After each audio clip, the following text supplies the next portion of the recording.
ভারতের প্রথম নিজস্ব নির্মিত বিমানবাহী রণতরী আইএনএস বিক্রান্তে পরিদর্শনে প্রতিরক্ষা মন্ত্রী রাজনাথ সিং। বর্তমানে আরব সাগরে মোতায়েন রয়েছে এই যুদ্ধজাহাজ। সম্প্রতি সফল হওয়া অপারেশন সিন্দুরে এই রণতরীর নেতৃত্বে থাকা ক্যারিয়ার ব্যাটেল গ্রুপ গুরুত্বপূর্ণ ভূমিকা নিয়েছিল। জাহাজে দাঁড়িয়ে রাজনাথ সিং বলেন, আমাদের আঘাত এতটাই শক্তিশালী ছিল যে পাকিস্তান গোটা বিশ্বকে বলেছিল ভারতের হামলা থামাতে, কিন্তু আমরা থেমেছি আমাদের শর্তে। নৌসেনার ভূমিকা এই গোটা অভিযানে ছিল গৌরবময়। তিনি বলেন, আপনাদের প্রস্তুতি শত্রুর মনোবল ভেঙে দিয়েছে। অ্যাকশন না নিয়েই আপনি যে কি ধরনের প্রতিক্রিয়া আনতে পারেন তা পাকিস্তান বুঝে গেছে। ভারতীয় নৌসেনার শক্তি, কৌশল ও ধ্বংসাত্মক ক্ষমতা তাদের আতঙ্কিত করে তুলেছে।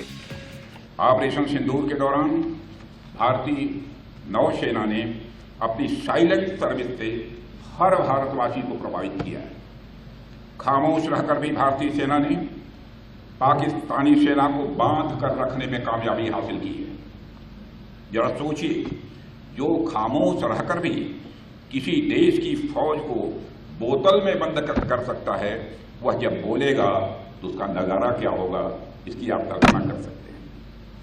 इस बार तो पाकिस्तान को भारतीय नौसेना की फायर पावर का सामना नहीं करना पड़ा, मगर दुनिया जानती है अगर पाकिस्तान ने इस बार कोई नापाक हरकत की तो हो सकता है कि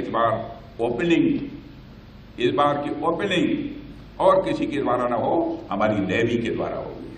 প্রতিরক্ষা মন্ত্রীর এই সফর সেনাবাহিনীর মনোবল বাড়ানোর ক্ষেত্রে অত্যন্ত তাৎপর্যপূর্ণ বলে মনে করছে প্রতিরক্ষা মহল। অপারেশন সিন্দুর সফলভাবে সম্পন্ন হওয়ার পর এই সফর থেকে সেই সাফল্যকে সম্মান জানানোর একটি পদক্ষেপ বলেই প্রতীয়মান। তিনি আরও বলেন, যখন ভারতীয় বায়ুসেনা পাকিস্তানের মাটিতে জঙ্গি ঘাঁটি ধ্বংস করছিল, তখন আরব সাগরে নৌসেনার মোতায়েন তাদের সামুদ্রিক সচেতনতা এবং শ্রেষ্ঠত্ব এমন এক অবস্থা তৈরি করেছিল যাতে পাকিস্তানের নৌসেনা বন্দরের বাইরে পা রাখার সাহস পর্যন্ত পায়নি। এছাড়া পাকিস্তানের প্রতি কড়া বার্তা দিয়ে রাজনাথ সিং বলেন, স্বাধীনতার পর থেকে পাকিস্তান যে সন্ত্রাসবাদের খেলা খেলেছে তার সময় শেষ।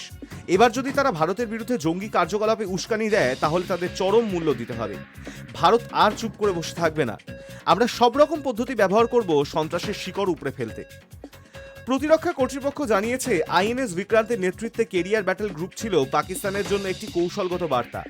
উত্তর আরব সাগরে এই বিমানবাহী যুদ্ধজাহাজের সঙ্গে ছিল 8 থেকে 10টি যুদ্ধজাহাজ, যার মধ্যে ছিল ডেস্ট্রয়ার ও স্টেলথ মিসাইল ফ্রিগেট। তথ্য অনুযায়ী ওই ব্যাটেল গ্রুপে অন্তর্ভুক্ত ছিল 7টি ডেস্ট্রয়ার, যেগুলিতে লাগানো ছিল ব্রহ্মস ক্ষেপণাস্ত্র, মিডিয়াম রেঞ্জ স্যাম ও বরুণাস্ত্র টর্পেডো। এগুলি স্থল, আকাশ এবং জলের তলদেশ থেকে আসা হুমকি মোকাবেলায় সক্ষম। সাম্প্রতিক সংঘর্ষ চলাকালীন পাকিস্তানের নৌবাহিনী করাচির নেভাল বেসেই আটকে ছিল। তারা আরব সাগরে নামার সাহস দেখাতে পারেনি। প্রতিরক্ষা মহলের মতে এটি ভারতীয় নৌসেনার কৌশলগত সাফল্যের বড় প্রমাণ। Hi News network.